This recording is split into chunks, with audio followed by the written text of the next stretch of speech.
Sana hindi ito ma-post sa timeline ng mga kakilala ko.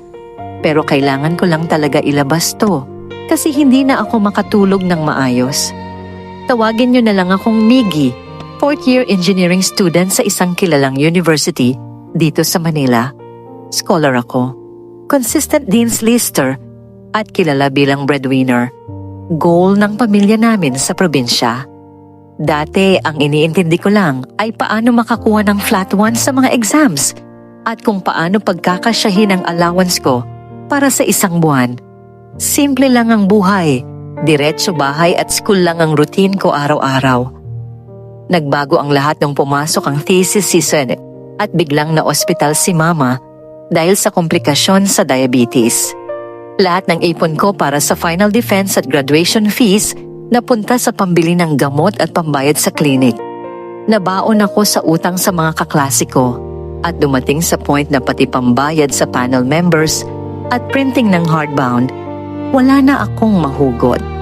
Doon pumasok si Kyle, isang irregular student na kilalang big time sa department namin dahil laging nakakotse at branded ang suot.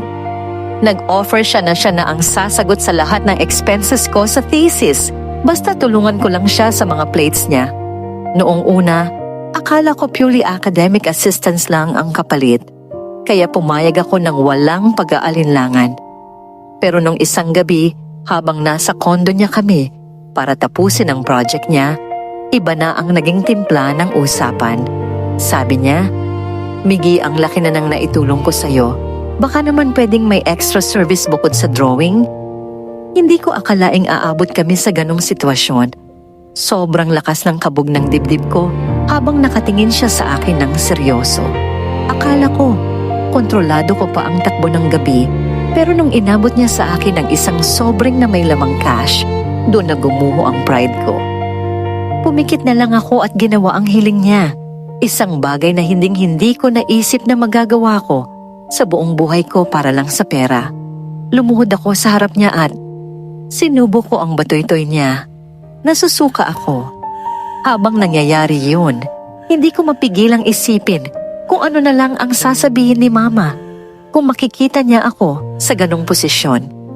Doon ko na-realize na ang dumi-dumi ko na kahit makuha ko pa ang diploma ko, may bahagi sa akin na laging maiiwan sa madilim na kwarto ng kondo. Na yun, ang masakit pa, nalaman ko nung defense day na pinagmamalaki niya sa barkada niya, naalila niya ako sa lahat ng aspeto. Ngayon, tuwing hahawakan ko ang thesis book ko, hindi tagumpay ang nararamdaman ko, kundi pandidiri sa sarili ko. Graduation na namin sa susunod na buwan, pero parang gusto ko na lang magtago habang buhay. Kung kayo ang nasa kalagayan ko, kaya niyo bang sikmurain ang ganitong sikreto para lang makatapos ng pag-aaral?